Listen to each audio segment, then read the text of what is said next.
along the fog-shrouded coastline of Massachusetts, where whispers of forgotten sins are carried on Atlantic winds, a crumbling stone marker stands that few dare approach. Local fishermen cross themselves when passing it, and even the boldest historians refuse to speak openly about what it commemorates. The marker bears only a date, 1687, and two names that once struck terror into the hearts of every God-fearing colonist, Ezekiel and Judith Harrington. For nearly 2 decades, these siblings built an empire of blood and accusation, growing wealthy from the screams of the innocent and the seizure of their properties. But when their unholy union produced twin children so grotesquely malformed that even the most hardened physicians fled in horror, the people whispered that divine justice had finally found them.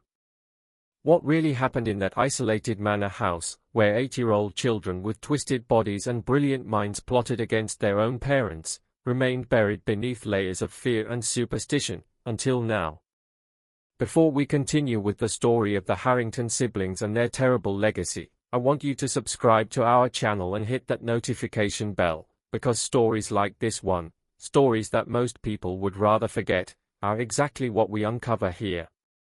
Also, let me know in the comments what state or city you're listening from, as these dark tales are scattered across every corner of America.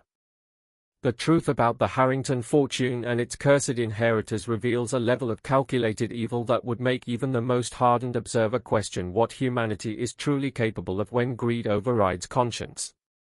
The Massachusetts Bay Colony of the 1660s existed in a state of perpetual religious fervor and economic struggle. Small coastal communities like Wickham's Harbor, a settlement of barely 300 souls nestled between rocky cliffs and pine forests, survived on fishing, farming, and an uneasy relationship with the supernatural beliefs that governed every aspect of colonial life. The Puritan doctrine demanded constant vigilance against Satan's influence, and in such isolated communities, suspicion could spread faster than wildfire. Ezekiel Harrington, at 28 years old, possessed the sharp features and piercing gray eyes that would later become synonymous with accusation and judgment. His younger sister, Judith, 25 and equally striking in her austere beauty, shared the same angular jaw and cold demeanor. But where Ezekiel commanded attention through presence, Judith wielded influence through whispered words and carefully planted doubts. Both siblings had received education unusual for their station.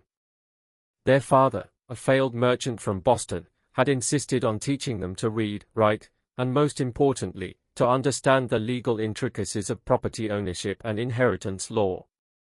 When their parents died of fever in 1663, leaving the siblings with little more than a modest farmhouse and mounting debts, they faced the same bleak prospects as countless other young colonists.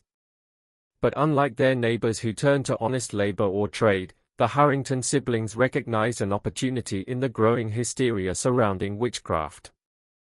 Communities throughout New England had begun employing witch-finders, individuals who claimed special knowledge in identifying servants of Satan. These professionals could command substantial fees for their services, and more lucratively, they often received portions of the condemned's confiscated property. Their first client was the village of Milford, 2 days' ride inland, where crop failures and stillborn livestock had created an atmosphere ripe for supernatural explanations. Ezekiel presented himself as a learned man who had studied the signs of witchcraft, while Judith posed as his assistant, skilled in the art of detecting hidden marks upon the accused. Their method was brutally simple. They would arrive in a troubled community, study the local dynamics of wealth and power, then systematically accuse those whose properties would prove most profitable once confiscated. The widow Constance Fletcher became their first victim, a woman whose late husband had left her a valuable grain mill that several local men coveted. Under the Harrington siblings' careful orchestration, Constance found herself accused of blighting the harvest through unholy communion with dark forces. The evidence they presented seemed overwhelming: mysterious marks upon her body, which they had secretly inflicted during a forced examination, testimony from neighbors who claimed to have seen her muttering strange words, coached by Judith's careful suggestions, and the damning fact that her mill continued to produce flour when others failed, actually the result of her superior maintenance and location. Constance Fletcher was hanged on November 15, 1664, and her mill was divided between the town and the Harrington siblings as payment for their services. But this was merely the beginning of an enterprise that would eventually span 8 different communities and claim the lives of 57 innocent people over the course of 15 years. The decision for Ezekiel and Judith to marry came not from any romantic inclination. Such unions between siblings were technically possible under colonial law when justified by compelling circumstances, but from cold practical calculation. By 1675, the siblings controlled assets worth more than £15,000, an enormous fortune by colonial standards.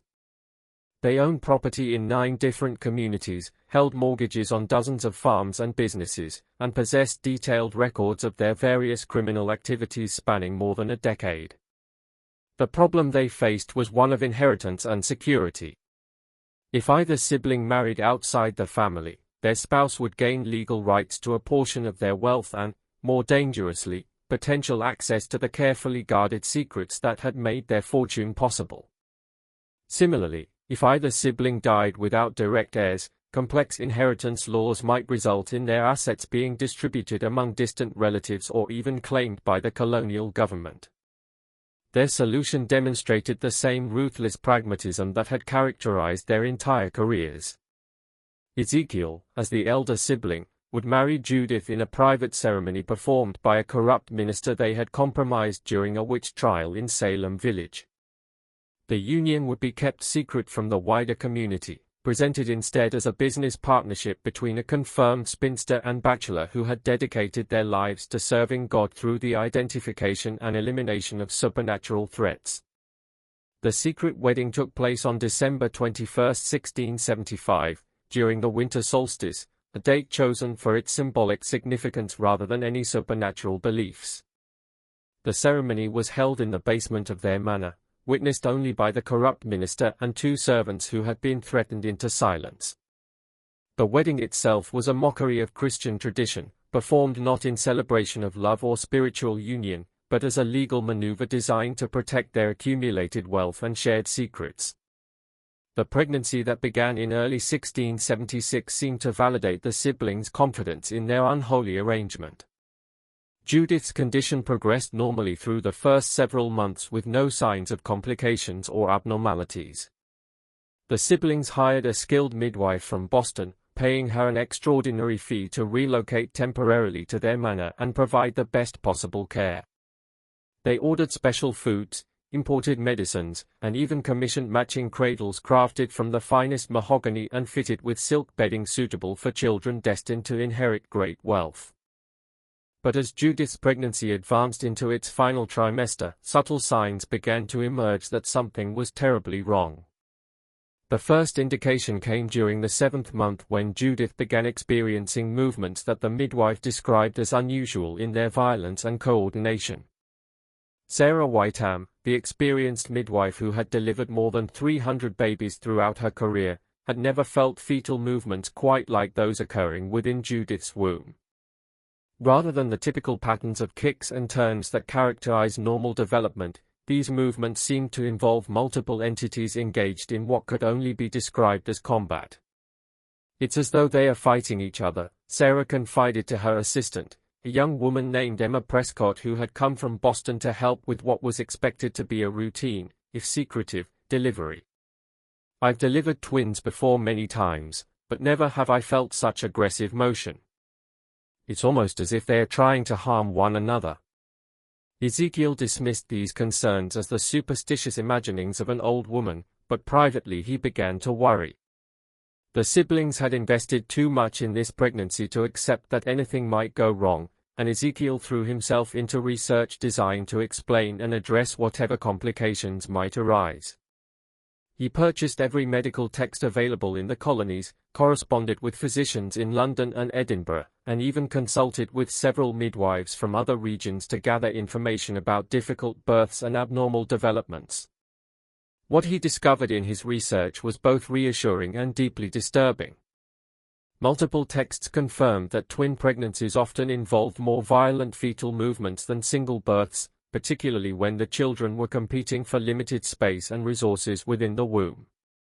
But several sources also mentioned increased risks associated with what they termed close kinship between parents, including higher rates of stillbirth, physical abnormalities, and mental deficiencies in surviving offspring.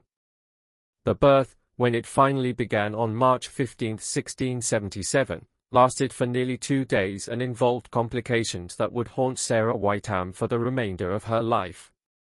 The twins that emerged were immediately recognizable as severely malformed, with limbs that branched at impossible angles, skulls that seemed to have developed additional bony protrusions, and bodies that appeared to be connected by tissue bridges that linked their torsos and possibly internal organs.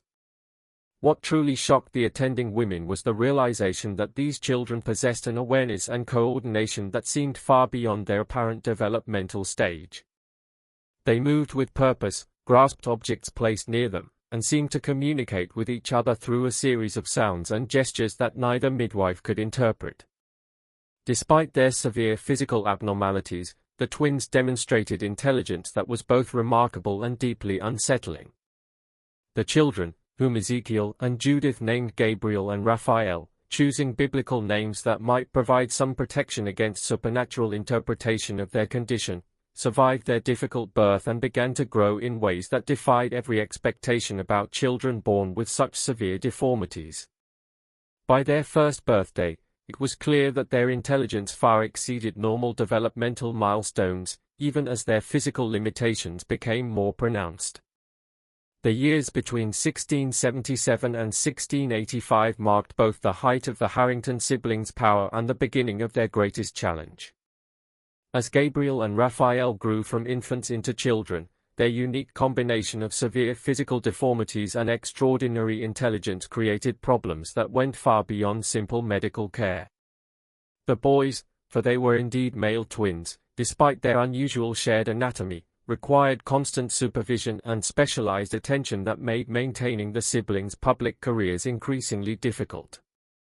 By the time the twins reached their 8th birthday in March of 1685, they had developed into something unprecedented in colonial Massachusetts, severely disabled children who possessed intellectual capabilities that rivaled those of educated adults.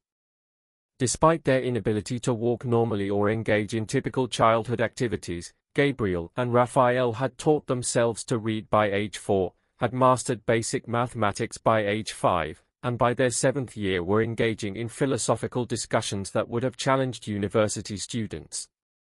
But perhaps most disturbing of all was their growing awareness of their parents' true nature and activities. The twins had been kept isolated within the manor for their entire lives, officially to protect them from cruel stares and supernatural fears, but actually to prevent anyone from witnessing their condition and connecting it to divine judgment upon their parents' crimes. This isolation, however, had given them unprecedented access to their parents' private conversations, business records, and planning sessions for their various criminal enterprises.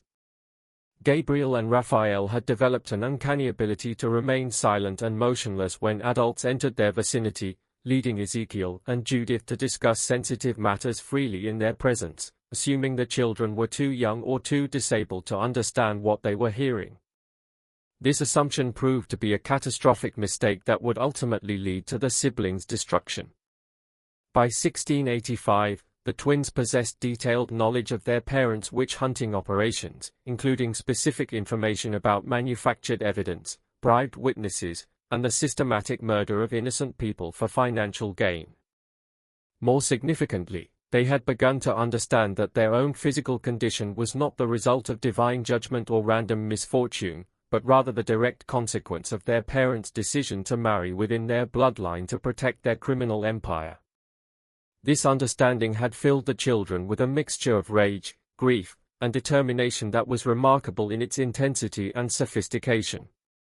Despite their physical limitations and their complete dependence on their parents for basic care, Gabriel and Raphael had begun planning ways to expose the truth about the Harrington criminal enterprise and secure justice for their parents' victims. The twins' first opportunity to act on their knowledge came in the summer of 1685 when a young woman named Margaret Caldwell arrived at the manor seeking employment as a servant. Margaret was the daughter of one of Ezekiel and Judith's earlier victims, a blacksmith named Thomas Caldwell who had been executed for witchcraft in 1679 after the siblings had orchestrated his accusation to acquire his valuable forge and prime real estate in the center of Hadley's Crossing. Margaret had no idea that the Harrington siblings were responsible for her father's death. She knew only that they were wealthy, respected members of the community who might provide employment for a young woman left destitute by family tragedy. What she discovered during her residence at the manor, however, was evidence that would eventually lead to the most significant witch trial scandal in colonial American history. The twins' strategy for communicating with Margaret was both ingenious and heartbreaking. Despite their severe speech impediments and physical limitations, they had developed ways of leaving written messages in locations where she would find them during her cleaning duties. These messages began simply with basic information about hidden documents and suspicious financial records, but gradually expanded to include detailed instructions about where to find evidence of their parents' crimes. More importantly, Gabriel and Raphael had learned to distinguish between their parents' different visitors, and had developed ways of warning Margaret when particularly dangerous individuals were scheduled to arrive at the manor. They had observed enough of their parents' operations to understand that some of their associates were even more violent and unpredictable than Ezekiel and Judith themselves, and they used their advanced knowledge of appointments and meetings to help Margaret avoid potentially fatal encounters. The turning point came in September 1685 when the twins provided Margaret with specific information about where their parents kept their most incriminating records, a hidden compartment behind a false wall in Ezekiel's study that contained detailed financial ledgers documenting 15 years of criminal activity. These ledgers included not only records of payments received for each witch trial, but also itemized lists of confiscated properties, their estimated values, and notations about preparation costs and witness fees that revealed the systematic nature of their operations. Margaret's discovery of these records provided her with irrefutable proof that the Harrington siblings had been murdering innocent people for money, but it also placed her in mortal danger. She understood that if Ezekiel and Judith discovered her knowledge, they would not hesitate to eliminate her using the same methods they had perfected against their other victims. Her only hope lay in finding a way to expose their crimes while protecting herself and the twins from retaliation. The solution she ultimately chose demonstrated both courage and strategic thinking that would have impressed even experienced criminal investigators. Rather than attempting to flee with the evidence or confront the siblings directly, Margaret began secretly copying the most damning documents while simultaneously establishing contact with Father Benedict Thorne, a Jesuit priest who had recently arrived in Boston from France and who possessed both the theological knowledge to understand supernatural implications and the political connections to investigate powerful colonial figures. Father Benedict Thorne's investigation into the Harrington siblings began with skepticism, but quickly evolved into horror as he uncovered layer after layer of systematic evil that had operated virtually unchecked for more than 2 decades. Margaret Caldwell's initial approach to the priest had been cautious and indirect, as she understood that direct accusations against such powerful and respected figures would likely result in her own destruction through the same methods they had used against their other victims. But the evidence that Margaret gradually shared with Father Thorne, copies of financial ledgers, witness lists with notations about payments and threats, and most damning of all, detailed maps marking the locations of confiscated properties and their current ownership, painted a picture of criminal enterprise that exceeded even the priest's worst expectations about human capacity for evil. Father Thorne's expertise in both theology and natural philosophy made him uniquely qualified to understand the full implications of what Margaret had discovered. Unlike colonial authorities who might dismiss supernatural accusations as beyond their jurisdiction, or medical professionals who might focus solely on the children's physical condition, the priest possessed the knowledge and authority to investigate both the criminal and moral dimensions of the Harrington case. His decision to visit the manor in October 1685 was presented to the siblings as a routine pastoral call, the new priest seeking to introduce himself to prominent members of the colonial community and offer spiritual guidance to a family that had suffered the tragedy of difficult births. Ezekiel and Judith, confident in their ability to manipulate religious authorities, welcomed the visit as an opportunity to further legitimize their standing in the community while gathering intelligence about potential threats to their operations. What they failed to anticipate was Father Thorn's specific training in recognizing deception and his expertise in identifying the psychological and spiritual consequences of systematic evil. Within minutes of entering the manor, the priest detected atmospheric disturbances that suggested the presence of profound spiritual corruption, not supernatural intervention, but rather the psychological residue left by decades of calculated murder and moral degradation. The priest's request to meet the children was ostensibly motivated by pastoral concern for young souls dealing with physical challenges, but his true purpose was to assess whether Gabriel and Raphael possessed the intelligence and awareness necessary to serve as witnesses against their parents. Margaret's written reports had suggested that the twins understood far more about their situation than their parents realized, but Father Thorn needed to evaluate their capabilities firsthand before risking their safety by involving them in his investigation.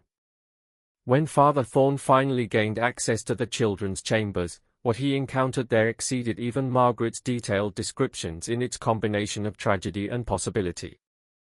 Gabriel and Raphael, despite their severe physical limitations and obvious daily pain, demonstrated intellectual sophistication and emotional maturity that was remarkable for children of any age, particularly those who had been isolated from normal social interaction for their entire lives. More significantly, the twins showed no fear of the priest despite never having seen him before, and instead displayed what could only be described as relief and hope. They had clearly been waiting for someone with the authority and courage to challenge their parents, and they immediately began attempting to communicate information about crimes they had witnessed and evidence they had observed being hidden or destroyed. Father Thorn's theological training had included instruction in ministering to victims of extreme cruelty, and he recognized in these children the same combination of suffering, awareness, and desperate hope that he had observed in survivors of torture and persecution. But unlike those previous cases where the victims had been adults capable of explaining their situations and seeking justice, Gabriel and Raphael were trapped by their physical limitations and their complete dependence on the very people who were responsible for both their condition and their suffering.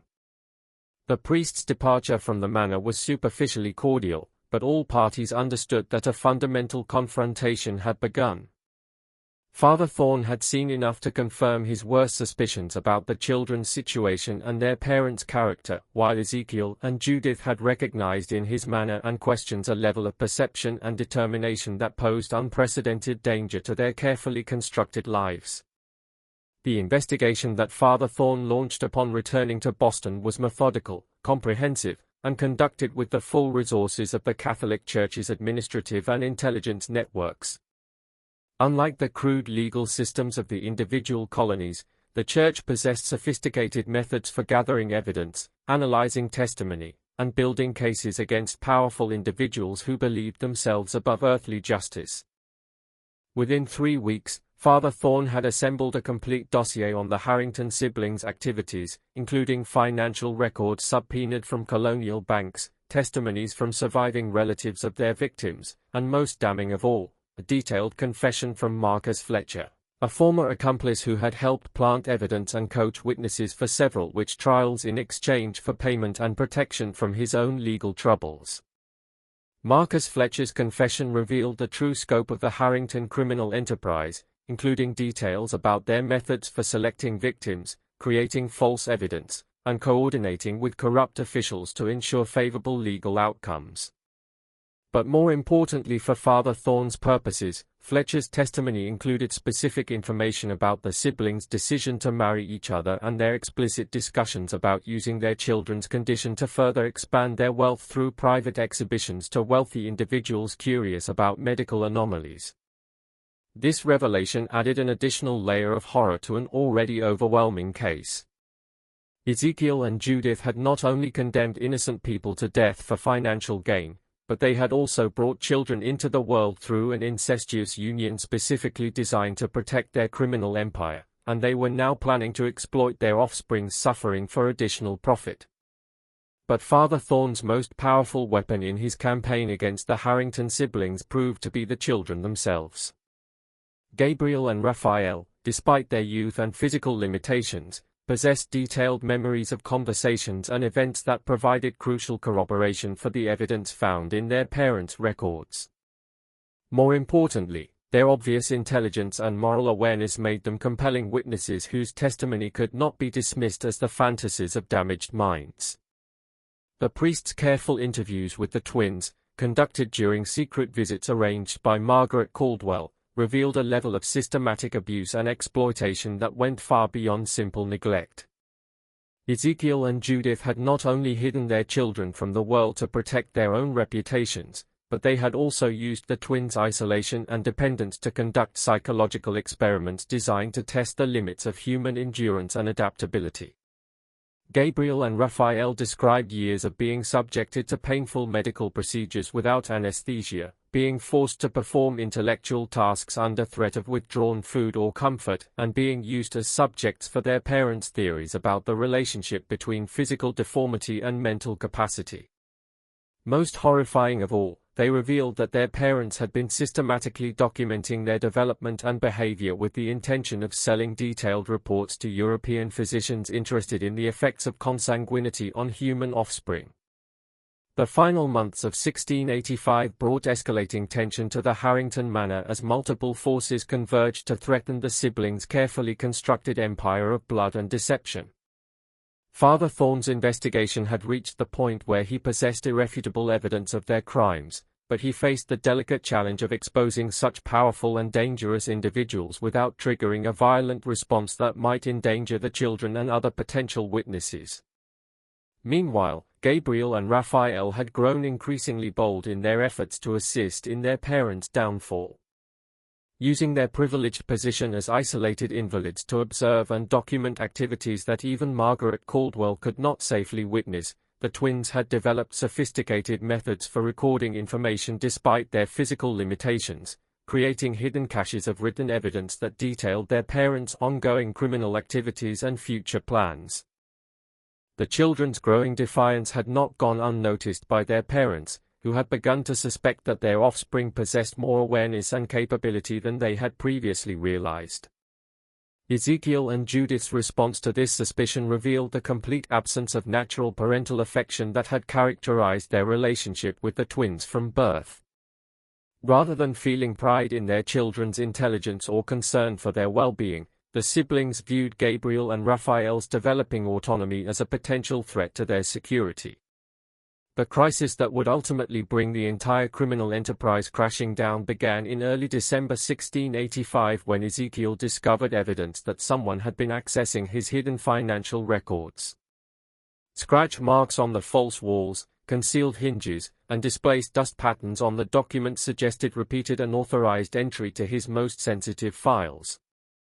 More disturbing still was the realization that whoever had gained access possessed sufficient knowledge to identify the most incriminating materials. Pages containing direct references to bribery, witness intimidation, and property fraud had been subtly marked with tiny pencil dots that would be invisible to casual inspection, but clearly indicated systematic study.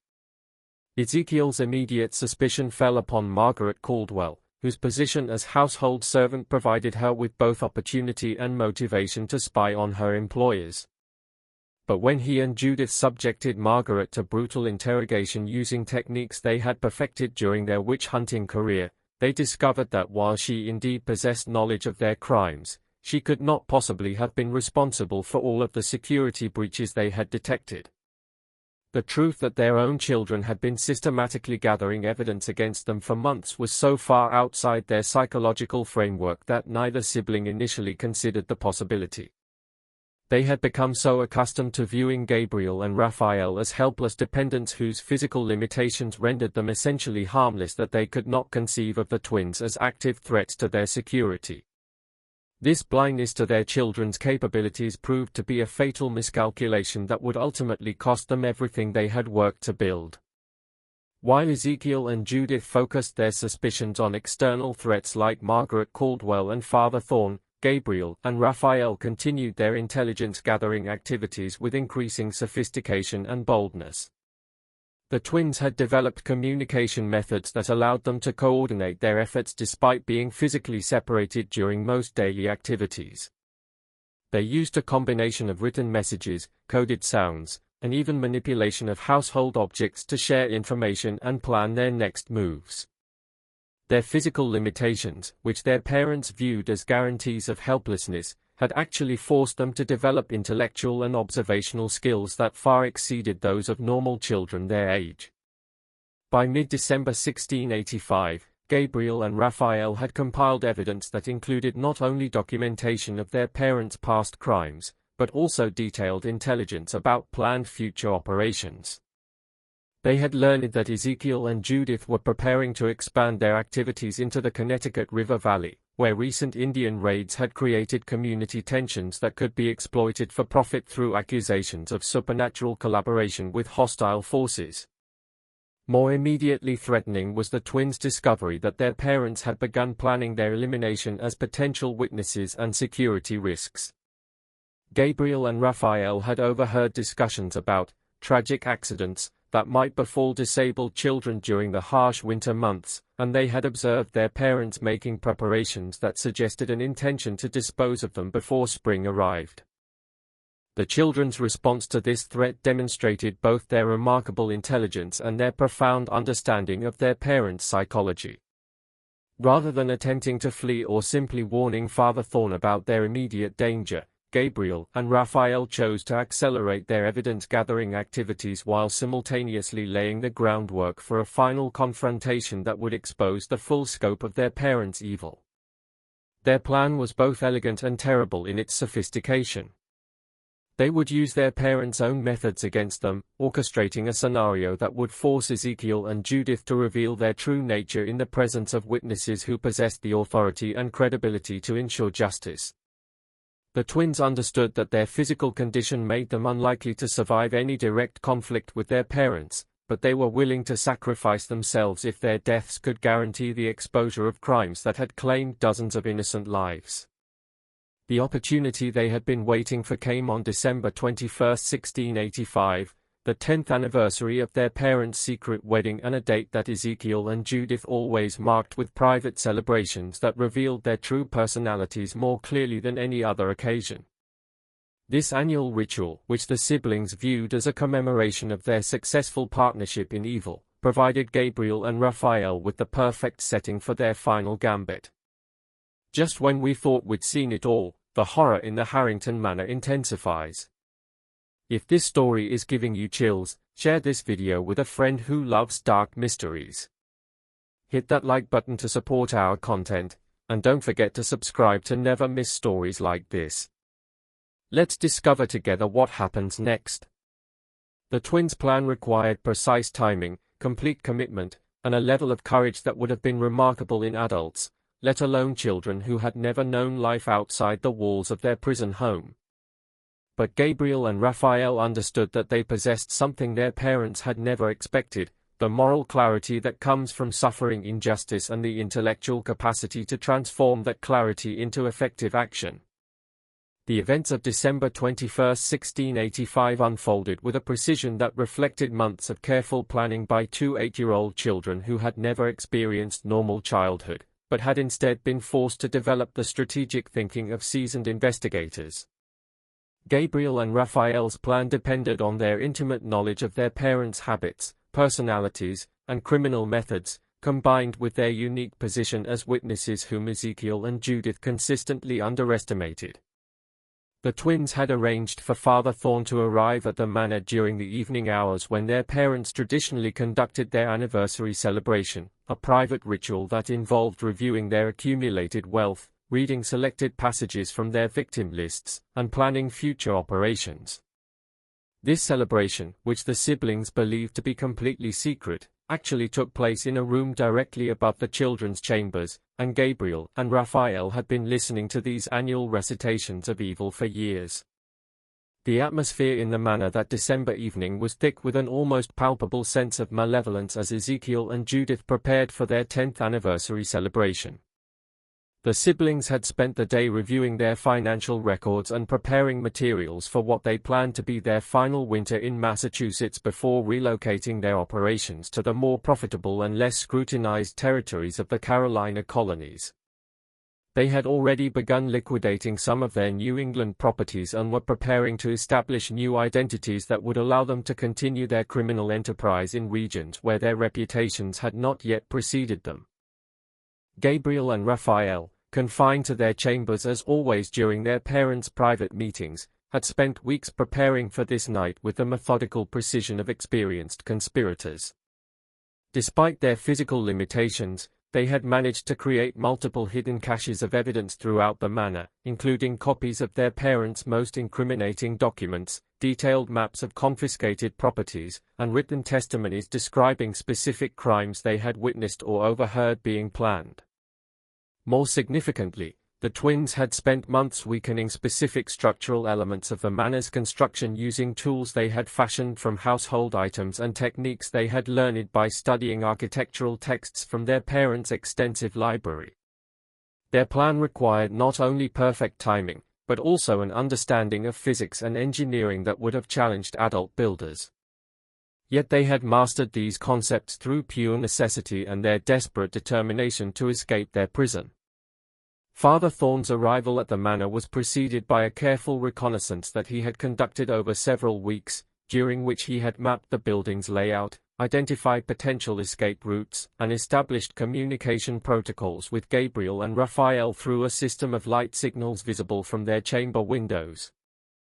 The priest's military background, he had served as a chaplain during European conflicts before joining the church, had provided him with tactical knowledge that proved invaluable in planning what was essentially a rescue operation disguised as a pastoral visit. The authorities who accompanied Father Thorn included not only colonial officials with arrest warrants, but also physicians prepared to examine and treat the Harrington children, legal clerks ready to catalogue evidence, and even a skilled engineer whose expertise would be needed to safely extract victims from what promised to be a dangerous confrontation. This level of preparation reflected the priest's understanding that they would have only one opportunity to expose the Harrington crimes before the siblings either fled or eliminated all witnesses to their activities. When Father Thorn knocked on the manor's front door at precisely 7 o'clock that evening, Ezekiel and Judith were in the middle of their anniversary ritual, surrounded by evidence that would have made denial impossible even if they had been inclined toward honesty. The siblings' initial response to the unexpected visit was one of annoyed confidence. They had successfully deflected official inquiries for more than 20 years and saw no reason why this occasion should prove different. But as Father Thorn explained his ostensible purpose, concern for Margaret Caldwell's welfare and a desire to offer spiritual guidance to the family during the difficult winter season, both Ezekiel and Judith began to sense that something was fundamentally different about this visitor. The priest's manner was too assured, his questions too specific, and his knowledge of their household arrangements too detailed for a casual pastoral call. The moment of truth came when Father Thorn requested permission to visit Gabriel and Raphael, ostensibly to offer prayers for their continued health and comfort. The siblings' immediate instinct was to refuse this request with their usual explanations about the children's fragile condition and susceptibility to excitement, but they realized that such refusal might itself seem suspicious to someone who was clearly paying closer attention than previous visitors. Their decision to grant Father Thorn access to the children's chambers proved to be the fatal mistake that would destroy everything they had built over 2 decades of systematic murder and theft. When the priest entered the twins' room, followed by Ezekiel and Judith who wanted to monitor the conversation, he immediately implemented the signal system that he and the children had previously arranged. Gabriel and Raphael's response was immediate and devastating. Despite their parents' presence, the twins began reciting a detailed account of specific crimes they had witnessed, complete with dates, victim names, and descriptions of evidence locations. Their voices, though distorted by their physical condition, carried an authority and precision that made their testimony undeniably credible. On the night of September 14 in the year 1679, Gabriel began, his words carefully enunciated despite the effort required. Our father and mother met with Marcus Fletcher in the cellar to plan the accusation of Thomas Caldwell. Mother provided Fletcher with silver coins taken from Rebecca Whitmore's confiscated jewelry, and father gave him detailed instructions about where to hide the puppet that would be discovered during Caldwell's barn search. Raphael continued the recitation without pause, demonstrating the coordinated preparation that had made their testimony so devastating. The puppet contained hair taken from Caldwell's youngest daughter during a forced medical examination our parents conducted under pretense of checking for supernatural marks. Fletcher was instructed to place the puppet beneath the anvil in Caldwell's forge, where it would be discovered by witnesses who had been told exactly where to look. The psychological impact of hearing their most carefully guarded secrets recited by their own children in the presence of a priest who clearly possessed the authority to act on such testimony was devastating to Ezekiel and Judith's composure. For the first time in their criminal careers, they found themselves completely unprepared for a threat they had never anticipated, betrayal by victims they had assumed were helpless and ignorant. But the twins were far from finished with their revelations. Gabriel and Raphael had spent years memorizing not only their parents' past crimes, but also their current activities and future plans. They described hidden caches of stolen property, detailed the bribery networks that had protected their parents from investigation, and most damaging of all, revealed the existence of additional victims whose deaths had been concealed so successfully that authorities had never suspected murder. In the chest beneath the floorboards of the study's eastern corner, Raphael continued, his voice growing stronger as he realized that rescue was finally at hand. There are 37 pieces of jewelry taken from executed women, including the wedding ring of Mary Hutchins, who was hanged for witchcraft in 1681 after father accused her of cursing his livestock. Gabriel picked up the narrative seamlessly. Mary Hutchins was innocent of all charges. Father killed her cow using poison he purchased from a merchant in Boston, then claimed the animal's death was proof of supernatural interference. Mary's property, including 12 acres of prime farmland and her late husband's blacksmith tools, was divided between the town treasury and our parents as payment for identifying the supposed witch. The detailed accuracy of the children's testimony, combined with their obvious intelligence and the physical evidence of their terrible condition, created an overwhelming case that no rational observer could dismiss or explain away. Father Thorne had brought with him not only the legal authority to investigate the Harrington crimes, but also witnesses whose credibility could not be questioned, and documentation methods that would preserve every word of the twins' revelations. Ezekiel and Judith's response to this devastating exposure revealed the complete absence of natural human emotions that had characterized their entire criminal enterprise. Rather than showing shock, remorse, or even fear for their children's welfare, the siblings immediately began calculating how to eliminate the witnesses and escape the consequences of their crimes. Their first attempt at damage control involved trying to discredit Gabriel and Raphael's testimony by claiming that the children suffered from delusions caused by their physical condition.